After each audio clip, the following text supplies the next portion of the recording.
to NDPC is successful coordination of the preparation, implementation, monitoring and evaluation of national policies and plans.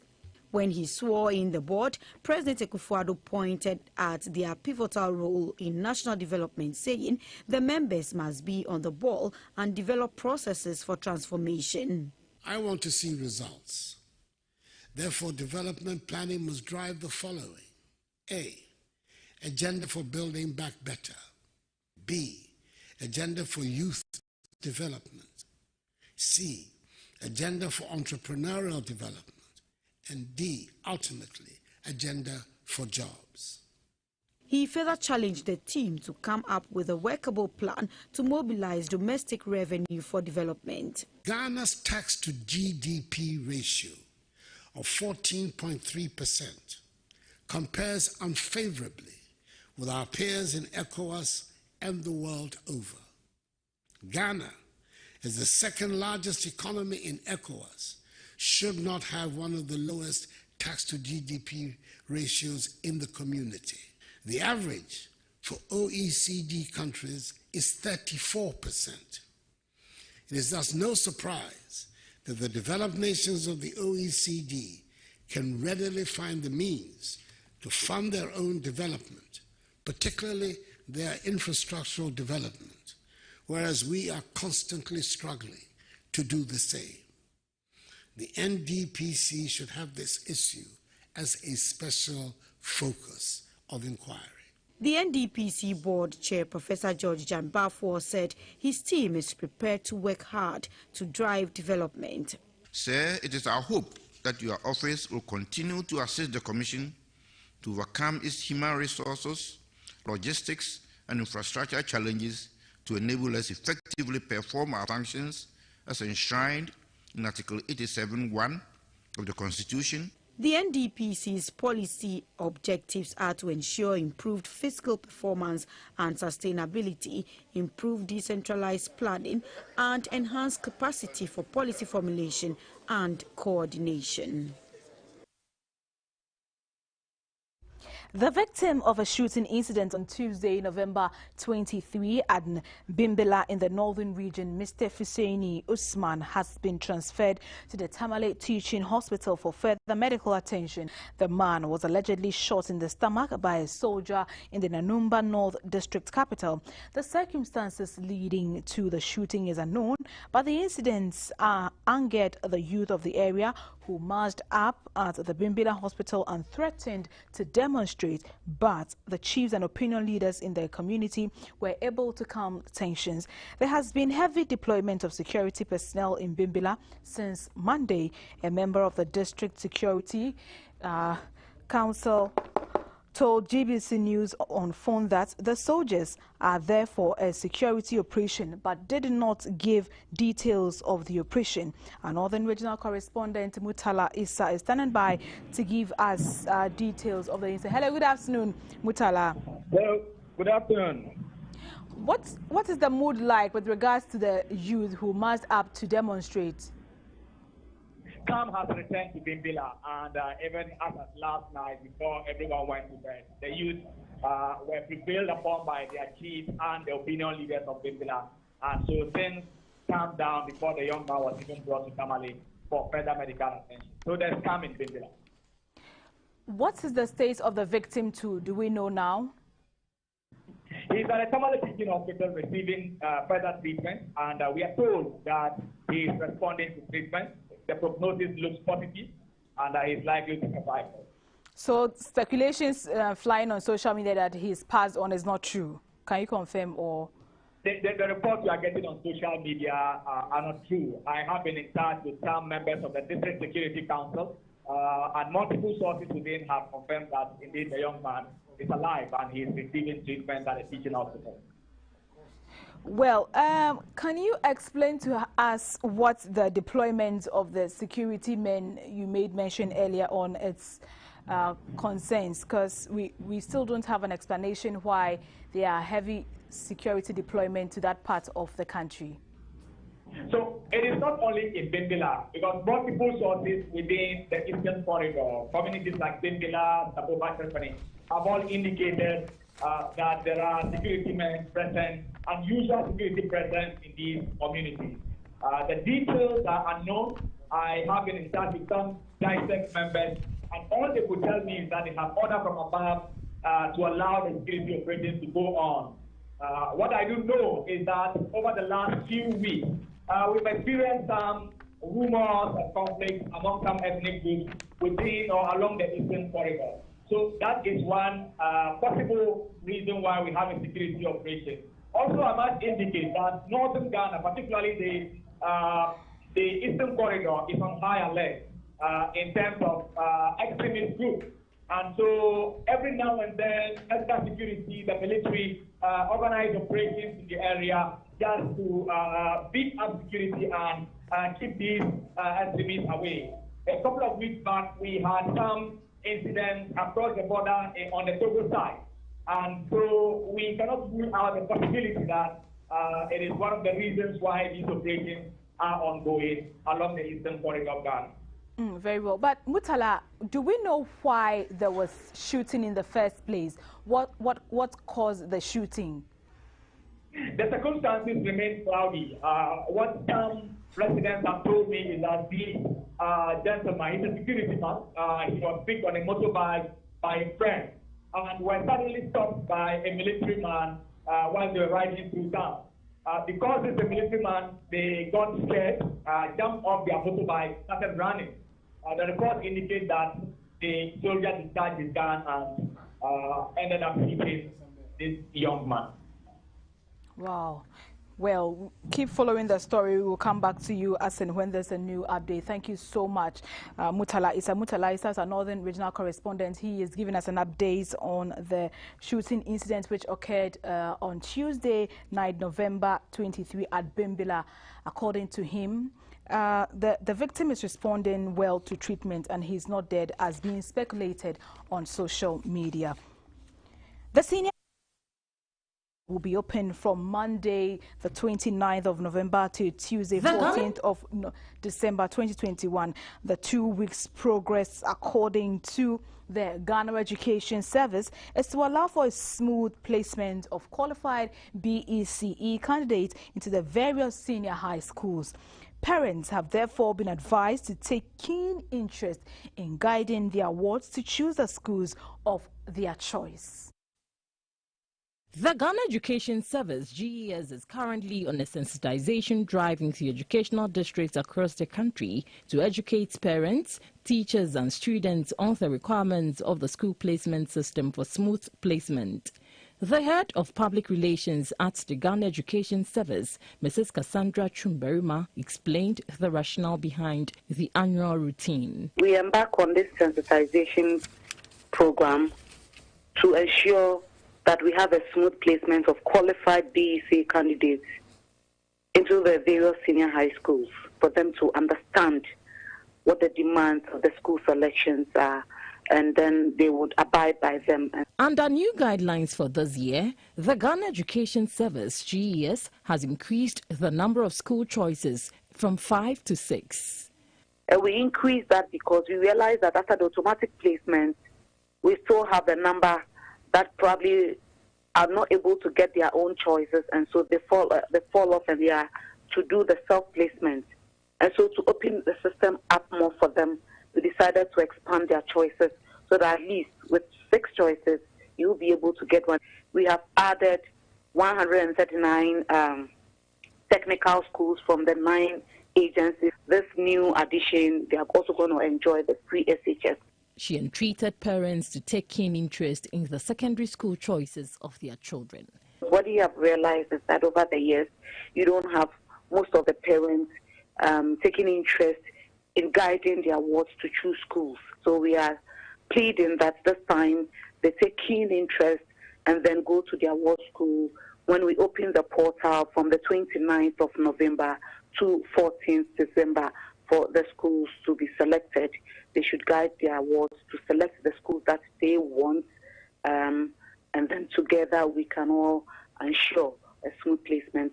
Mrs. Cassandra Chumberima congratulated pupils who participated for good conduct exhibited at the just ended BECE.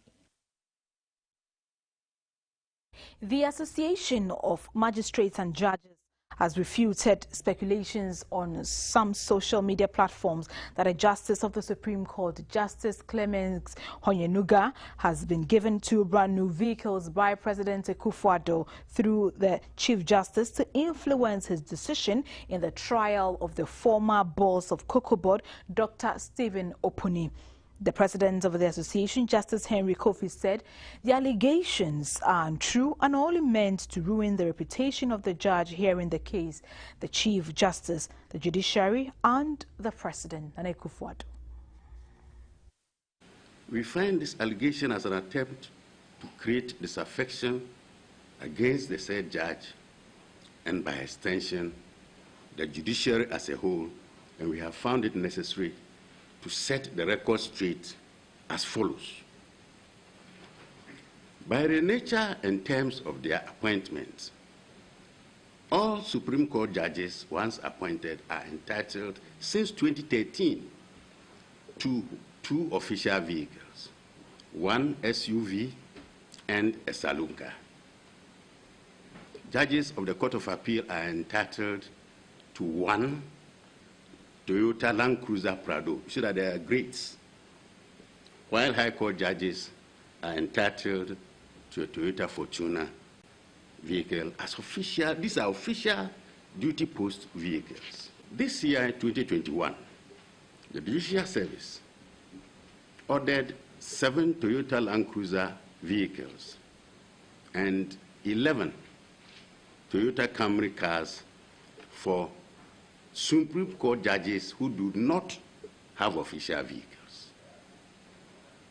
These Supreme Court judges, that is the 7, were appointed in December 2019 and May 2020, respectively.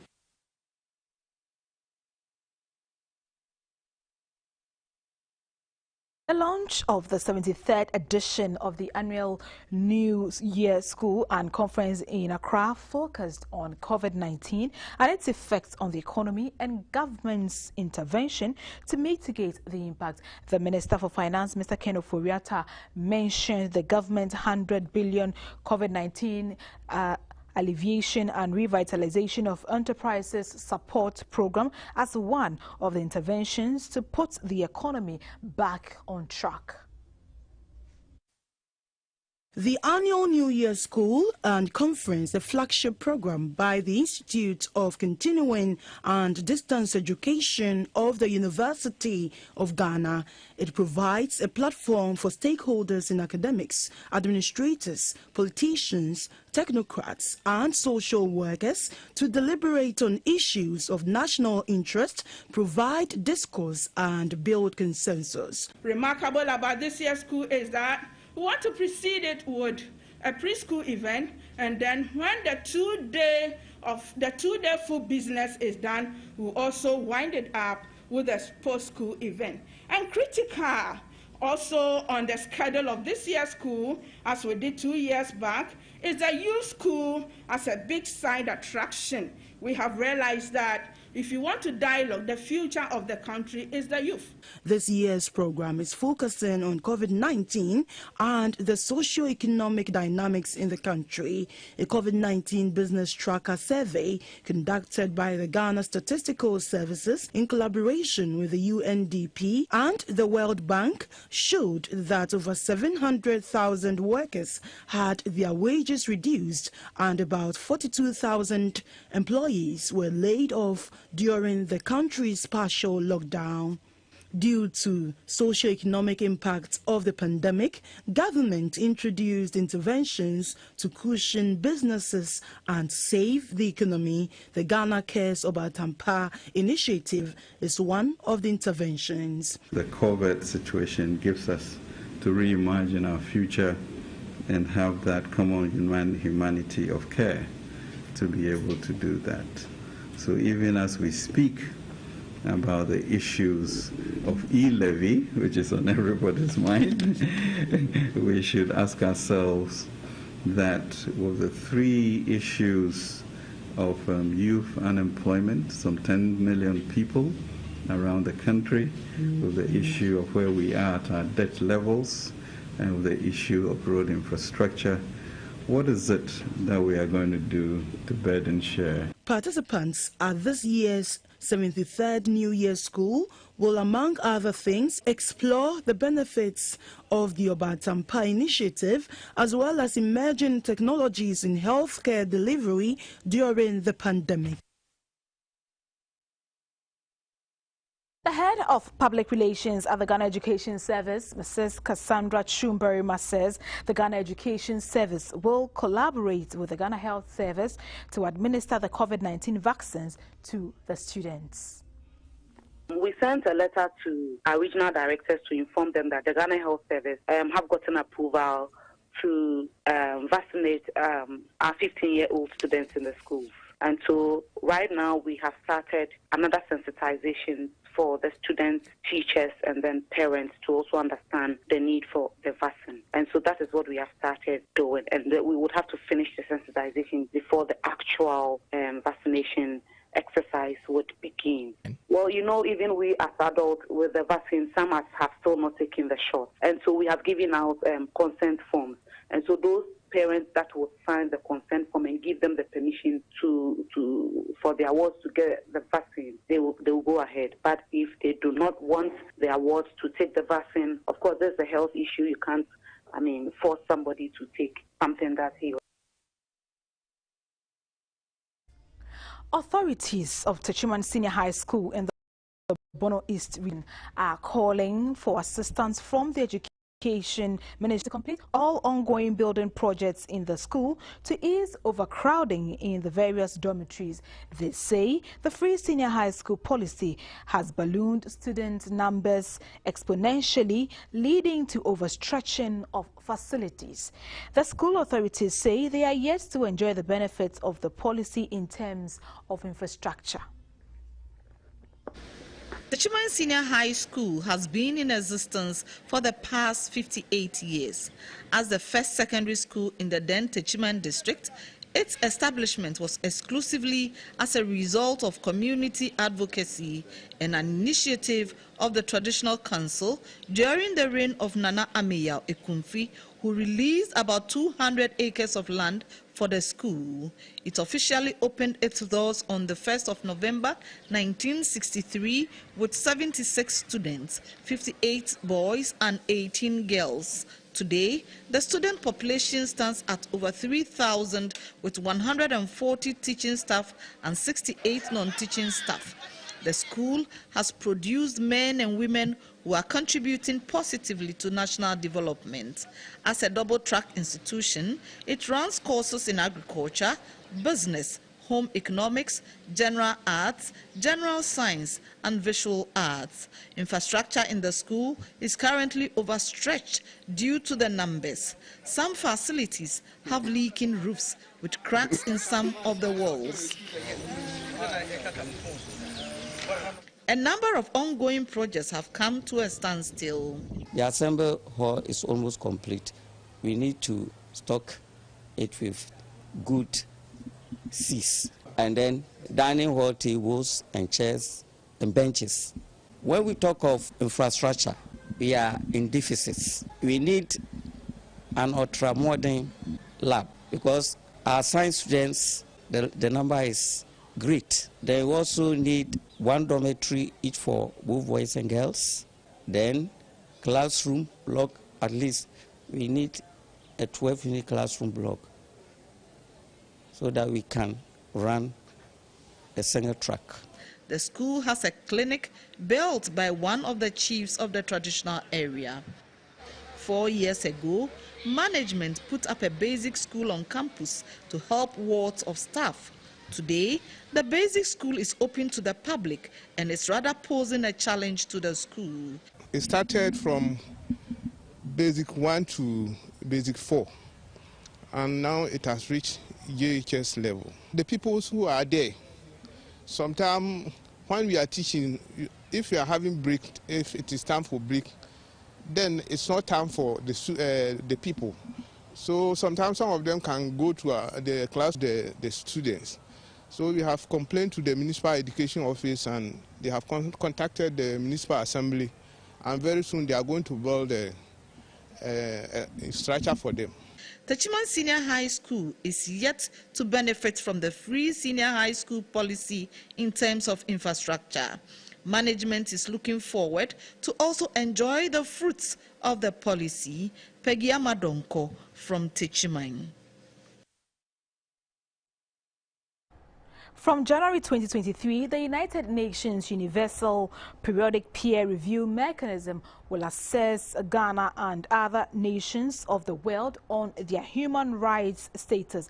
Ahead of this exercise, a forum has taken place to prep stakeholders. The Attorney General said the UNUPR is not just an event, but a process which requires the concerted efforts of the state and stakeholders to ensure the rights of people are respected and protected. For the past 14 years, the Universal Periodic Peer Review Mechanism has supported the strengthening of national human rights protection systems and the reduction in implementation gaps in terms of states' compliance with international human rights standards. In a message from the Attorney General, the UPR will put the state in a better position to address human rights lapses and also draw a healthy balance between criticism and commendation. A handful of successes have been chalked by the state since the last review, of which include but not limited to the Right to Information Law, which has been passed, the non-custodial sentencing regime, which is currently in the pipeline, with the POS Foundation working together with the Ministry of Interior, and have developed a draft document about to be laid before Cabinet. The head of Governance and Peace Cluster, UNDP, Mr. Edward Aprechum, said the UPR is an important addition to the existing UN human rights system, including UN treaty bodies and UN special procedures. Mr. Aprechum said the UPR process is not meant to shame any country, but rather allow countries to identify gaps in their efforts to promote and protect human rights. The Executive Director of POS Foundation, Mr. Jonathan Oseiwusu, said issues of human rights are an important component in development, making it imperative for the state to take the subject seriously to ensure the human rights record of the country is highly improved. It is previously the UPR was considered as an event in the sense that before we go for review, then the government will put together a report and go and submit. But it's a 5-year cycle.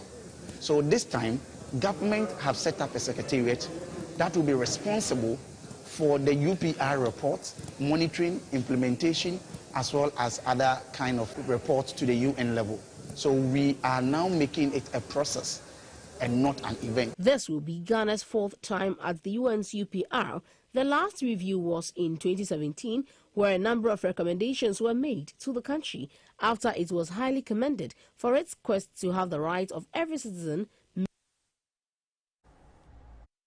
Some businesses owned by Indian companies in Ghana have pooled resources to support the building of the National Cathedral. They donated a check for 200,000 Ghana cedis to help with the building. The donors say they are happy to support the growth of religion in Ghana, being a religious country too. A voluntary national contribution for the construction of the National Cathedral is ongoing, and the Indian group has made its contribution of 200,000 Ghana cedis. Presenting the check, the group said religious liberty is guaranteed in Ghana and all citizens are free to believe and manifest any religious faith. They say it is humbling how the various religious faiths live in harmony, and India, being a religious country too, will support any efforts that will help religion thrive. Receiving the check, the chairman of the Board of Trustees of the National Cathedral, Apostle Dr. Pukunyina, expressed gratitude for the contribution and called on Ghanaians both home and abroad and benevolent groups to emulate the gesture. The National Cathedral is a historic project that will provide a sacred place and infrastructure for formal national religious activities, including state funerals and presidential inaugural events. It is this national character that distinguishes it from the other cathedrals in the country.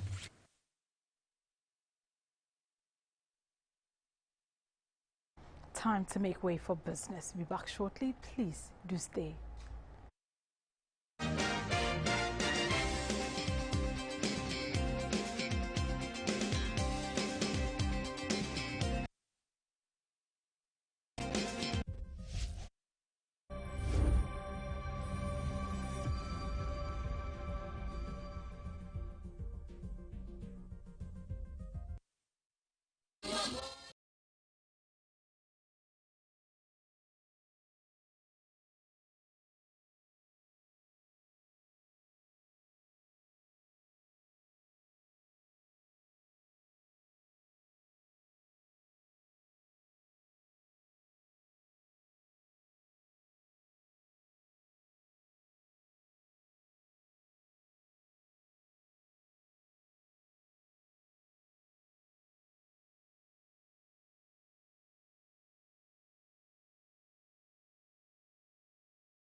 Business now, some post-budget stories. The Ghana National Chamber of Commerce and Industry is calling on government to reduce the 1.75% e-levy to a percentage that will be satisfactory to the business community. At a post-budget forum in Accra, the president of the Ghana National Chamber of Commerce and Industry, Mr. Clement Osei-Amoako, said the 1.75% e-levy on all electronic transactions is a great disincentive to business in the country. Under the newly introduced e-levy, electronic transactions such as mobile money payments, bank transfers, merchant payments and inward remittances will attract a tax of 1.7%. If approved by Parliament, the proposed e-levy is supposed to take effect in 2022. The said levy is contained in the 2022 budget presented to Parliament by the Finance Minister, Mr. Ken Ofori-Atta. The government says the levy on electronic transactions has the effect of roping in all individuals and groups that are supposed to pay tax but have not been paying. These include businesses in the informal sector. However, the business community has a contrary view of the levy, describing it as overbearing. At the post-budget forum organized by the Ghana National Chamber of Commerce and Industry, GCES, the business community persuaded government to review the levy to make the business environment more conducive and local businesses internationally competitive. Mr. Clement Osei-Amoako is the president of the Ghana Chamber of Commerce and Industry. We have to account every government for every money that they take and make sure that they are utilized in areas that they are going to use them for. You saw that most of the revenue will be used for some entrepreneurial developments. If it works that way, its effect in the long run will be positive. And so we are looking at how its implementation will be, and so that we support government in that direction. But where we think that initially it's going to create problem for either the individuals, the consumers or producers or the private sector for a start, then we would want some amendment to be made.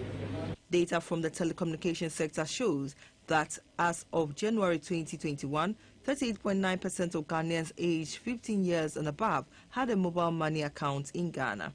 The share of mobile money users increased over the last 3 years, but decreased slightly in 2021 from the 39% in 2020.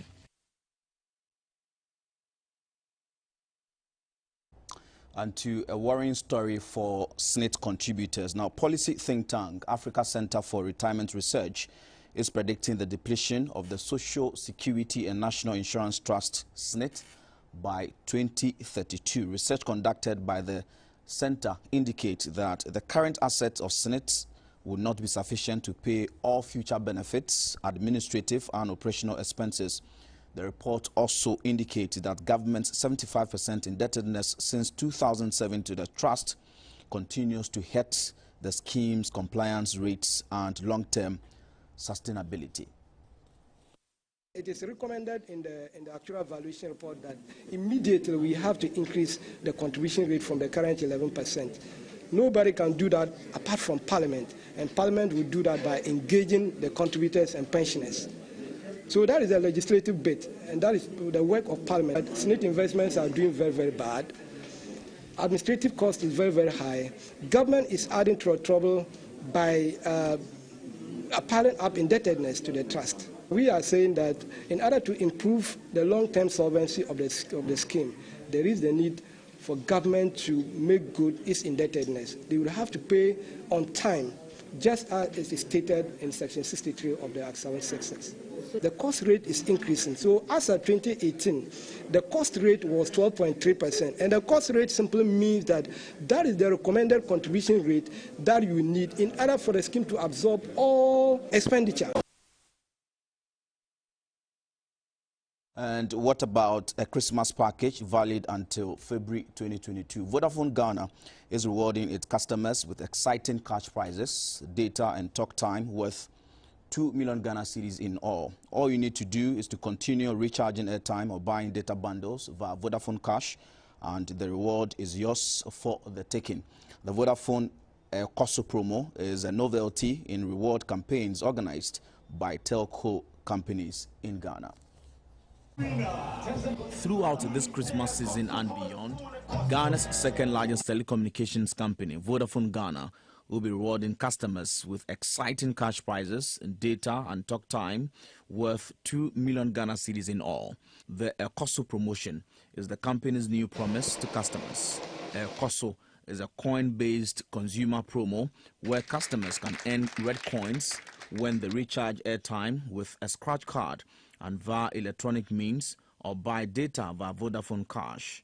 These coins can be redeemed for awesome rewards in the form of minutes of voice calls, data or cash. This means the customer will earn 20 red coins for a 2 Ghana cedi recharge. However, customers who recharge using digital platforms will get double the coin allocation when they recharge via electronic means, which are digital platforms, third-party apps and credit transfers. 1,000 coins will be up for grabs by any customer who recharges an account with 50 Ghana cedis through Vodafone Cash. What makes the promo unique is that, as I said, the customer does not have to subscribe. From today, every customer, once you dial *533#, you see the coins that you have, and every consumer, as of now, so far as you have recharged over the last 1 month, you have coins. So a customer can even redeem today, as we speak. Just dial *533# or go on my Vodafone app, and you can redeem airtime, data, or cash today. This has never happened. There's no barrier a customer has to hit to enjoy this promo. Open to everybody. So all our consumers out there, no stress, just pick up your phones and enjoy our rewards. Over the years, Vodafone Ghana has remained dedicated to creating a unique, unrivaled and unparalleled customer experience in Ghana. The COSO promo will run till February 2022.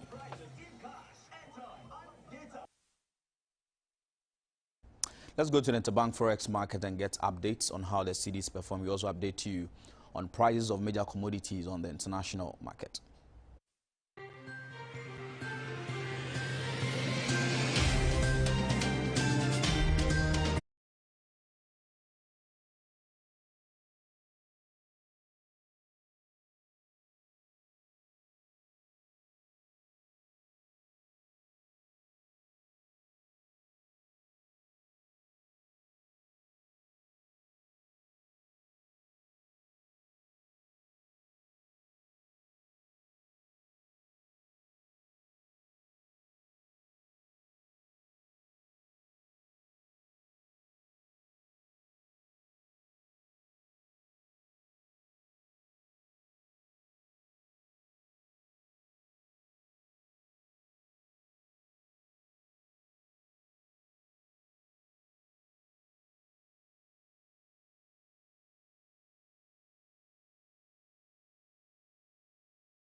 After this break, stay with us.